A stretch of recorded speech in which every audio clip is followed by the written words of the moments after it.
Buenos días, con su permiso, señor presidente, señor gobernador Mena, secretarias, secretarios, comandante, coordinador. Muy buenos días tengan todos ustedes. Voy a presentar de manera sintética el comunicado técnico sobre la epidemia de COVID-19 en México, utilizando la información más reciente y destacando el componente del semáforo. La siguiente, por favor. Tenemos 15 días desde que iniciamos este proceso de transición hacia la nueva normalidad. Aquí recordamos que la nueva normalidad quiere decir exactamente eso, una nueva forma de relacionarnos con un riesgo sanitario. La epidemia de COVID es una epidemia que permanece todavía activa, que durante varias semanas seguirá activa en México y posiblemente durante varios años va a seguir activa en el mundo.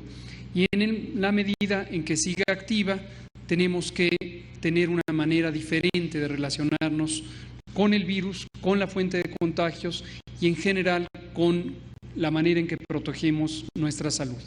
Es por esto que en este planteamiento de la nueva normalidad destacamos la importancia de que cada uno de los miembros de la sociedad incorpore elementos básicos de higiene y prácticas de disminución de riesgos para que podamos incorporarnos a actividades muy sustantivas de nuestra vida pública, pero manteniendo un riesgo bajo. La siguiente. Aquí tenemos la representación del semáforo que empezó a estar en funciones desde ayer, lunes 15 de junio, y completará su ciclo el próximo domingo 21 de junio. La idea básica de este semáforo, como se ha explicado, es representar a las entidades federativas de acuerdo a las tendencias de la curva epidémica, tanto de casos sospechosos de COVID como de hospitalizaciones por infección respiratoria aguda grave, así como la proporción del sistema local de salud que se encuentra ocupada y la proporción de personas que tienen confirmación por laboratorio del virus que causa el COVID.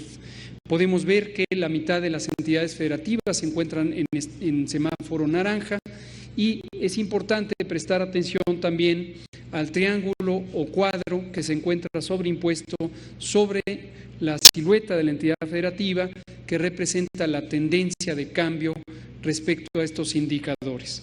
En el caso de Tlaxcala se encuentra en este momento en color rojo y tiene una tendencia ascendente en algunos de los indicadores, pero ciertamente, como comenta el gobernador Mena, en algunos indicadores fundamentales que no son parte del semáforo, pero son muy importantes para evaluar la calidad y capacidad, así como oportunidad de atención, como lo es la mortalidad, Tlaxcala se encuentra en una fase sostenida de descenso, lo cual es un signo muy positivo.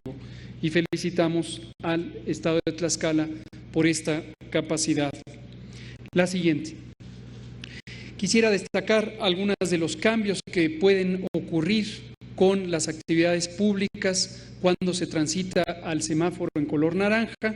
Aquí podemos ver de izquierda a derecha y de arriba a abajo, la ocupación hotelera en semáforo naranja puede aumentar con un aforo hasta del 50%. Esto se refiere no a una ocupación completa de la mitad de los hoteles disponibles, sino a que cada uno de ellos mantenga 50 o menos por ciento del aforo permitido. Aquí, con este ejemplo concreto, pero aplica a todos los demás, recordamos que la utilidad principal de estas medidas es reducir la congregación de personas en el espacio público.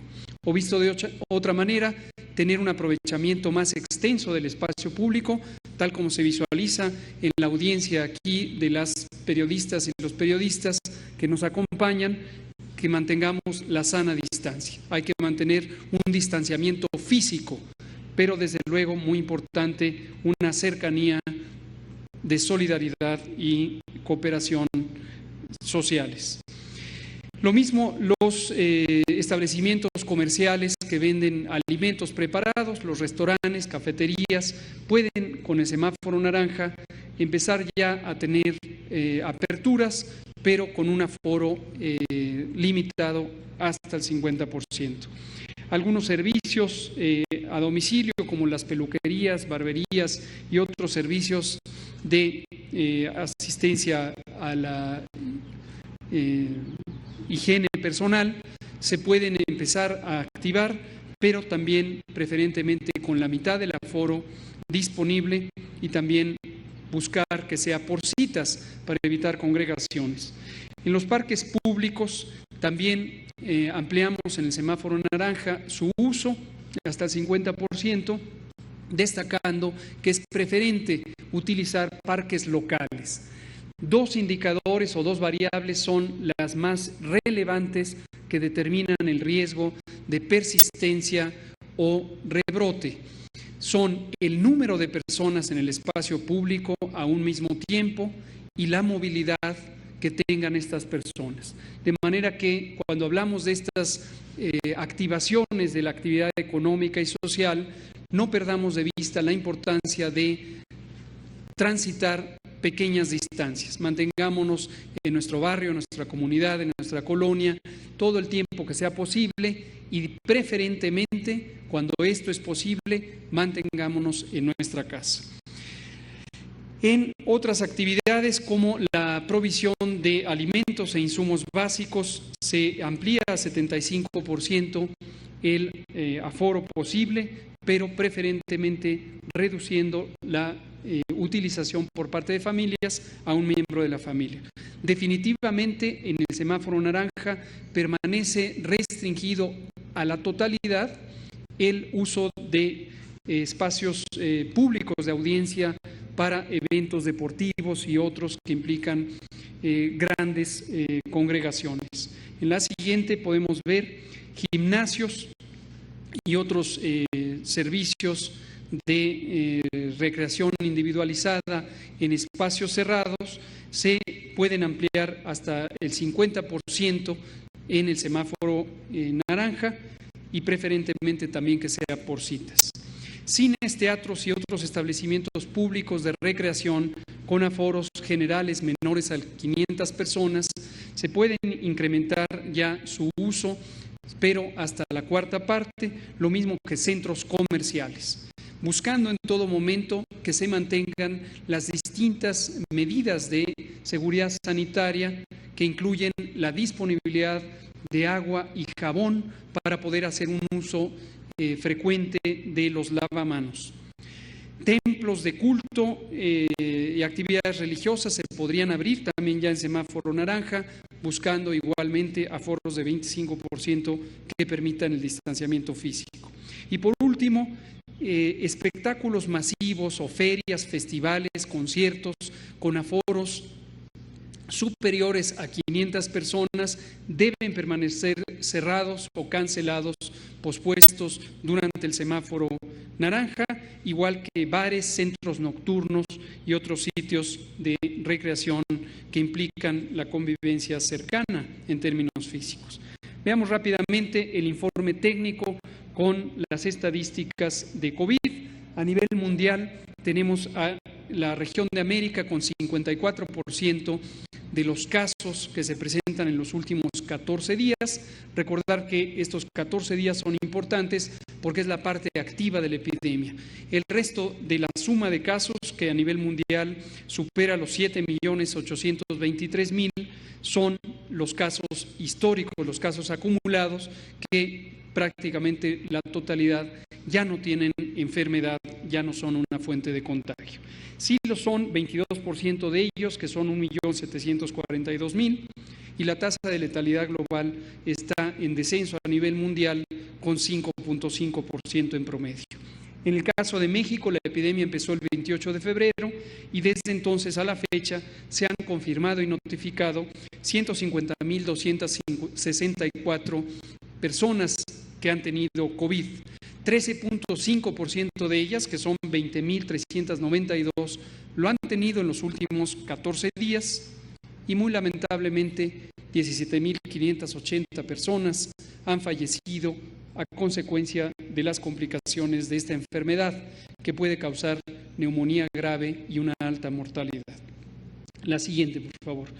117.6 personas por cada 100,000 habitantes han tenido COVID en México desde que empezó la epidemia, y su distribución es muy heterogénea, como se muestra en el mapa, y se ve más claramente en la siguiente gráfica de columnas, en donde visualizamos que el Valle de México es la zona de mayor cantidad de casos acumulados, lo cual no es sorprendente porque también es la región más habitada del país. En la siguiente vemos, sin embargo, que para los casos recientes, para estos 20.392, que también tienen una distribución heterogénea, en la gráfica de columnas podemos ver en la siguiente diapositiva que la región del Valle de México ocupa un poco más de la tercera parte, seguida de Jalisco, Puebla, Tabasco. El estado de Tlaxcala se encuentra en general para todas las estadísticas en lugares de 20 y más en niveles de frecuencia comparativa con el resto de las entidades federativas. Vemos en la siguiente diapositiva que la incidencia general es 15.9 por 100,000 habitantes, y aquí en el gráfico de mortalidad, como bien señalaba el gobernador Mena, no perdamos de vista que cada una de las defunciones, aunque aquí las presentemos en forma agregada como una estadística, representan la vida de una persona que ha sido perdida, y esto es una situación lamentable en cada una de ellas. Vemos un signo estimulante que en los últimos 22 días se ha mantenido estabilidad en el número de casos. Recordar que en todas estas curvas epidémicas generalmente los últimos 7 días se consideran no informativos porque hay un proceso de actualización de datos que podría ser superior a esta cantidad de días. En la siguiente diapositiva vemos por entidad federativa cómo se distribuyen estas defunciones, y no han cambiado sustancialmente el orden en los últimos 2 meses. La siguiente es los casos confirmados y sospechosos mantienen la trayectoria aún ascendente de la epidemia. Recordar que no existe una sola epidemia en el país. Como un buen país extensamente, geográficamente extenso, tenemos múltiples epidemias asincrónicas que se presentan en distintas ciudades o entidades federativas a tiempos diferentes. En conjunto, la epidemia empezó el 28 de febrero y se proyecta que terminaría en octubre, por lo que podríamos considerar un punto medio, pero no es, como se ha pretendido, un día específico en donde podríamos alcanzar un punto máximo. En general es una serie de días o incluso semanas. En la siguiente diapositiva vemos la comparación por entidad federativa, y posteriormente en la antepenúltima vemos la distribución de los casos acumulados. Ayer tuvimos, desde que empezó la fase 3, el incremento más pequeño en el número de casos, con 2.3%, pero desde luego respecto a una cifra mayor en la cantidad de casos acumulados, por lo que tuvimos 3.424 casos nuevos registrados. En el último segmento vemos la ocupación hospitalaria y la disponibilidad de camas. Esto es muy importante porque es resultado de los esfuerzos y recursos invertidos en la reconversión hospitalaria. Desde que empezó la epidemia planeamos una readaptación de las capacidades de alojamiento hospitalario que hasta el momento nos ha permitido mantener una disponibilidad de camas, tanto en términos generales como camas para personas críticamente enfermas, que en ningún momento ha sido rebasada. Recordar a la ciudadanía que a veces, aunque un hospital concreto pudiera estar completamente lleno, en todas y cada una de las entidades federativas existe un hospital que puede estar disponible. En ningún momento hemos rebasado el 20% de disponibilidad límite, que es el que nos mantiene siempre como guía para incrementar la capacidad. Vemos que tenemos hoy 802 hospitales designados para la atención COVID. De ellos, 45% de las camas se encuentran ocupadas en las camas generales y 39% de las camas de terapia intensiva. Las vemos finalmente en estos 2 gráficos de columnas.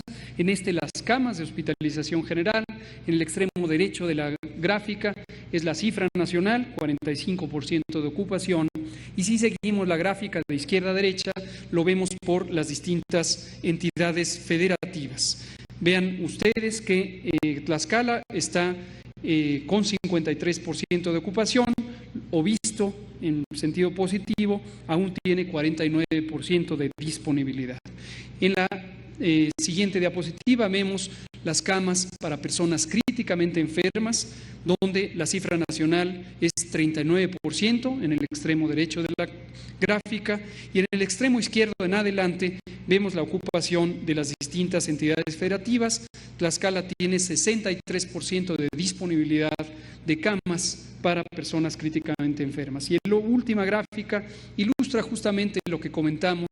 Empezamos con 645 hospitales donde se podría atender a personas con insuficiencia respiratoria relacionada con COVID o con alguna otra forma suficientemente grave de la enfermedad, y hemos progresado hasta tener 802 unidades hospitalarias que pueden atender personas con COVID o con un síndrome respiratorio grave. Presidente, con permiso.